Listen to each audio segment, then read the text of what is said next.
বাংলাদেশের বাণিজ্যিক রাজধানী এবং দ্বিতীয় সর্ববৃহৎ শহর চট্টগ্রামের কর্ণফুলী নদী তলদেশে তৈরি হচ্ছে বাংলাদেশ তথা দক্ষিণ এশিয়ার সর্বপ্রথম underground road tunnel Bangabandhu Sheikh Mujib tunnel. এই টানেলটির মাধ্যমে দেশের পোর্ট সিটি চট্টগ্রামের মূল শহরের পাশাপাশি চট্টগ্রাম বিমানবন্দর ও সমুদ্র বন্দরের সাথে দক্ষিণের আনোয়ারা উপজেলা সহ বান্দরবান ও কক্সবাজার জেলার সাথে যোগাযোগ ব্যবস্থা আরও সহজ ও উন্নত করবে।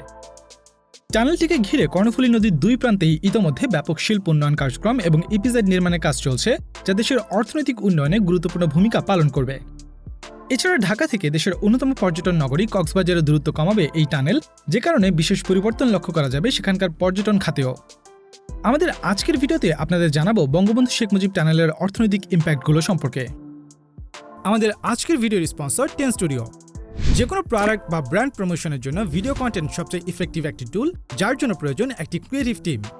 টেন স্টুডিওর dedicated creative team script writing এবং ভয়েস ওভার থেকে শুরু করে ভিডিও প্রোডাকশন পর্যন্ত সবকিছুই কভার করে থাকে। এক্সপ্লেইনার ভিডিও থেকে শুরু করে 2D animation, live action explainer, product demonstration, company profile বা কর্পোরেট ডকুমেন্টারি, মোশন গ্রাফিক্স এবং আপনার ব্র্যান্ডের জন্য প্রয়োজনীয় যে কোনো প্রমোশনাল ভিডিওর জন্য ভিজিট করুন 10.studio ওয়েবসাইটে।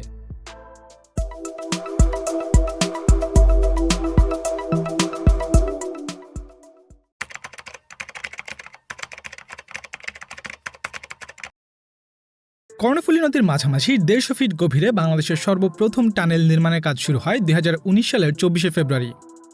এই টানেলের মাধ্যমে দেশের বাণিজ্যিক রাজধানী চট্টগ্রামের আনোয়ারা উপজেলার সাথে চট্টগ্রাম মূল শহরকে যুক্ত করা হচ্ছে।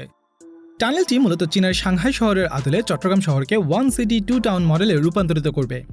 প্রকল্পটি বাস্তবায়নে 10,374 কোটি 82 লক্ষ টাকা ব্যয় ধরা হয়েছে, যার মধ্যে 4,461 কোটি 23 লক্ষ টাকা অর্থায়ন করছে বাংলাদেশ সরকার এবং বাকি 5,913 কোটি 19 লক্ষ টাকা চীনের এক্সিম ব্যাংক থেকে অর্থায়ন করা হচ্ছে।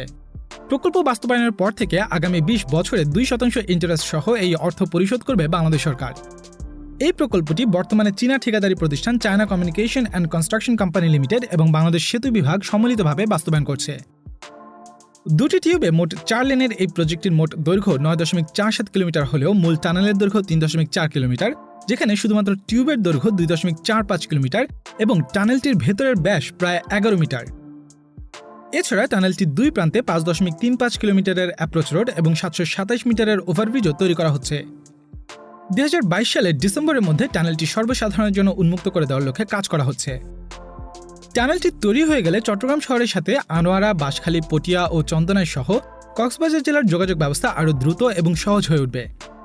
চট্টগ্রামের মূল শহরে অবস্থিত শাহ আমানত আন্তর্জাতিক বিমানবন্দর থেকে চট্টগ্রাম কক্সবাজার হাইওয়ে হয়ে আনোয়ারা উপজেলার দূরত্ব প্রায় 34.6 কিলোমিটার, যা পাড়ি দিতে সময় লাগে 2 থেকে 3 ঘন্টা।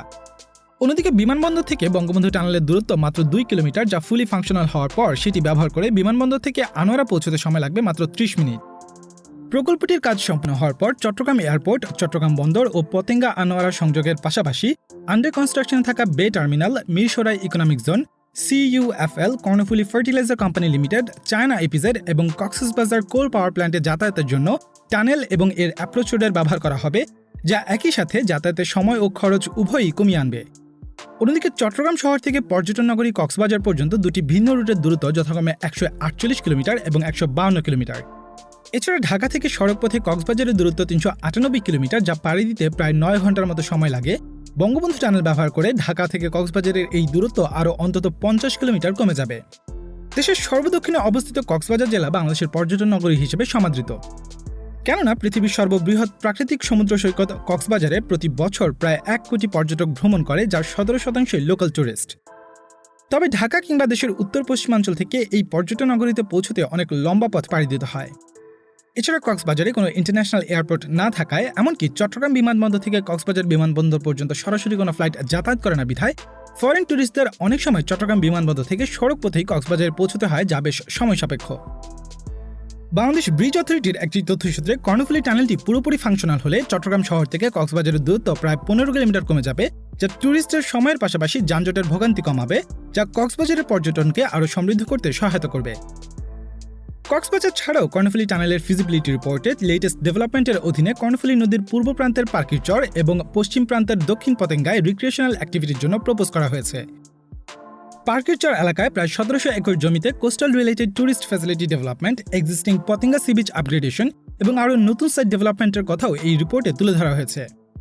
সমুদ্র তীরবর্তী পশ্চিম পাশে একটি এলাকা শুধুমাত্র ক্যাম্পিং, পিকনিক, অ্যানুয়াল স্পোর্টিং এবং অন্যান্য কমিউনিটি ইভেন্টের জন্য বরাদ্দ থাকবে। অন্যদিকে পতেঙ্গা রোডের পূর্ব পাশে নির্দিষ্ট এলাকা অ্যামিউজমেন্ট পার্কের জন্য বরাদ্দ করা হয়েছে। এছাড়াও চট্টগ্রাম বিমানবন্দর ও শিল্প এলাকার মাঝামাঝি জায়গাটিকে একটি ওয়াটার বেসড ট্যুরিস্ট সাইটে পরিণত করার পাশাপাশি এয়ারপোর্ট থেকে নেভাল ইনস্টলেশন পর্যন্ত একটি 1 কিলোমিটারের হারবার ফ্রন্ট পাবলিক প্রমেনাড ডেভেলপ করার কথাও রিপোর্টটিতে জানানো হয়েছে। বঙ্গবন্ধু টানেলকে ঘিরে এক্সিস্টিং ট্যুরিস্ট স্পটগুলো আরও আপগ্রেড করার পাশাপাশি নতুনভাবে ডেভেলপমেন্টের জন্য যে উদ্যোগগুলো নেওয়া হচ্ছে সেগুলো সম্পন্ন করা গেলে চট্টগ্রাম একটি ট্যুরিস্ট ডেস্টিনেশন হিসেবে পরিণত হবে, যা দেশের পর্যটন খাতকে আরও সমৃদ্ধ করবে।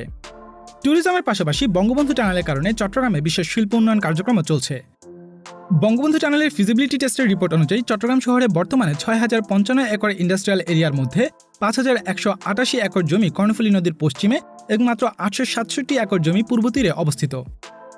কর্ণফুলী নদীর পূর্ব তীরে আনোয়ারা এবং পার্শ্ববর্তী এলাকায় 47% কৃষি জমির বিপরীতে মাত্র 2%-এরও কম জমি ইন্ডাস্ট্রিয়াল পারপাসে ব্যবহৃত হচ্ছে। তবে টানেল চালু হওয়ার পর শুধুমাত্র আনোয়ারা অংশেই প্রায় 9000 একর জমিতে ইন্ডাস্ট্রিয়াল জোন ডেভেলপ করা যাবে। ইতোমধ্যে টানেলটিকে ঘিরে 1500 কোটি টাকা ব্যয়ে কর্ণফুলী নদীর দক্ষিণ তীরে মোস্তফা হাকিম গ্রুপ একটি ইস্পাত কারখানা এবং একটি অক্সিজেন প্ল্যান্ট চালু করেছে, যেখানে বর্তমানে প্রায় 2000 লোকের কর্মসংস্থান সৃষ্টি হয়েছে। এর পাশাপাশি কর্ণফুলীর জুলধা এলাকায় super pharmaceutical limited, Partex petro limited, Aikon infrastructure service limited এবং বি&, লুব্রিক্যান্টের মতো বেশ কিছু প্রতিষ্ঠান বর্তমানে অপারেশনাল রয়েছে। অন্যদিকে খোয়াজনগর ও ঈসানগরে বেলামি textile, ATP international limited, GSL export, benchmark apparel এবং ইউসা ব্যাটারি ফ্যাক্টরি ইতোমধ্যে তাদের প্রোডাকশনও শুরু করে দিয়েছে। এর পাশাপাশি টানেলের জন্য তৈরি করা অ্যাপ্রোচ রোডের কাছাকাছি এলাকায় এইচএস কম্পোজিট টেক্সটাইল নামে একটি গার্মেন্ট ফ্যাক্টরি নির্মাণ করা হচ্ছে, যেখানে অন্তত 3 থেকে 5000 লোকের কর্মসংস্থান হওয়ার সম্ভাবনা রয়েছে। এছাড়া আকিজ গ্রুপ, ফোরিজ গ্রুপ, ডায়মন্ড সিমেন্ট, এসালম গ্রুপ এবং পার্টিক্স গ্রুপের মতো দেশের শীর্ষস্থানীয় শিল্প প্রতিষ্ঠানগুলো ইতোমধ্যে নিজেদের ফ্যাক্টরি প্রতিষ্ঠার জন্য আনোয়ারা এবং কর্ণফুলী এলাকায় জমি কিনেছে। এছাড়াও চট্টগ্রামের আনোয়ারা উপজেলায় 781 একর জমিতে দেশের প্রথম specialized G2G economic zone, Chinese economic zone প্রতিষ্ঠার কাজ চলমান রয়েছে, যা সম্পন্ন হওয়ার পর অন্তত 2 লক্ষ লোকের কর্মসংস্থান সৃষ্টি করবে। তাছাড়া বাংলাদেশ ইকোনমিক জোনস অথরিটির একটি তথ্যসূত্রে 60টিরও বেশি দেশি এবং বিদেশি প্রতিষ্ঠান ইতোমধ্যেই এই ইকোনমিক জোনটিতে প্রায় $280 মিলিয়ন ইনভেস্ট করার আগ্রহ দেখিয়েছে। এতে করে টানেলটিকে ঘিরে পুরো কর্ণফুলী নদীর উভয় পারে ব্যাপক ইন্ডাস্ট্রিয়ালাইজেশন লক্ষ্য করা যাবে, যা একই সাথে চট্টগ্রামকে একটি বিজনেস হাবে পরিণত করার পাশাপাশি আনোয়ারা ও পতেঙ্গা দুই প্রান্তের মানুষের ব্যাপক কর্মসংস্থানের সৃষ্টি করবে। এছাড়া কর্ণফুলী টানেল চট্টগ্রামের পাশাপাশি দেশের ওভারঅল অর্থনীতিতে গুরুত্বপূর্ণ ভূমিকা পালন করবে। টানেলের ফিজিবিলিটি রিপোর্ট অনুযায়ী টানেলটি আগামী 50 বছর পর্যন্ত প্রতি বছর দেশের জিডিপিতে সরাসরি 0.166% অবদান রাখবে। কেননা টানেলটি সম্পূর্ণ হলে দেশের অন্যতম বাণিজ্যিক বন্দর চট্টগ্রাম বন্দর এবং মাতারবাড়ি গভীর সমুদ্র বন্দর এর সরাসরি সুবিধা ভোগ করবে। কর্ণফুলী টানেলের ফিজিবিলিটি রিপোর্ট অনুযায়ী মাতারবাড়ি গভীর সমুদ্র বন্দর চালু হওয়ার পর বন্দরটির কার্গো হ্যান্ডলিং অ্যাবিলিটি প্রতি বছর বেড়ে 2055 সাল নাগাদ 320 মিলিয়ন টনে পৌঁছবে। সেখান থেকে এই পণ্যগুলো ট্রাকে করে দেশের বিভিন্ন প্রান্তে পরিবহন করতে ঢাকা চট্টগ্রাম হাইওয়ে ব্যবহার করতে হবে। এতে করে চট্টগ্রাম শহর থেকে শুরু করে কর্ণফুলী নদীর উপর অবস্থিত ব্রিজ দুটির উপর চাপ বৃদ্ধি পাবে। এছাড়া অতিরিক্ত যানজটের কারণে পরিবহনের সময় ও খরচ বৃদ্ধি পাবে। কিন্তু একই মালামাল পরিবহনের জন্য টানেলটি ব্যবহার করা হলেও অতিরিক্ত যানজট নিরসনের পাশাপাশি কম সময়ে হেভি লোডের ট্রাকগুলো সহজেই দেশের বিভিন্ন প্রান্তে বেশ দ্রুত পরিবহন করা যাবে। এছাড়া কর্ণফুলী নদীর পূর্ব প্রান্ত আনোয়ারায় যে শিল্প কারখানাগুলো তৈরি হয়েছে এবং বর্তমানে নির্মাণাধীন রয়েছে, সেগুলোর জন্য আমদানিকৃত প্রয়োজনীয় কাঁচামাল চট্টগ্রাম বিমানবন্দর কিংবা সমুদ্রবন্দর থেকে সহজেই কারখানাগুলোতে পরিবহন করা যাবে। এমনকি টানেলটির কারণে যোগাযোগ ও পরিবহন ব্যবস্থা আরও সহজ হবে বিধায় সেসব শিল্প কারখানাগুলোতে প্রস্তুতকৃত পণ্য সামগ্রী এক্সপোর্টের জন্য চট্টগ্রাম বন্দর ও বিমানবন্দর এবং ঢাকা সহ দেশের উত্তর পশ্চিমাঞ্চলে পরিবহন প্রক্রিয়া আরও সহজ হবে, যা দেশের অর্থনীতিকে আরও গতিশীল করতে সহায়তা করবে। প্রকল্পটির সংশ্লিষ্ট কর্তৃপক্ষের মতে টানেলটি সম্পূর্ণ ফাংশনাল হওয়ার পর দৈনিক 17,000 এবং প্রথম বছরেই প্রায় 50 লক্ষ যানবাহন টানেলের মধ্য দিয়ে যাতায়াত করবে।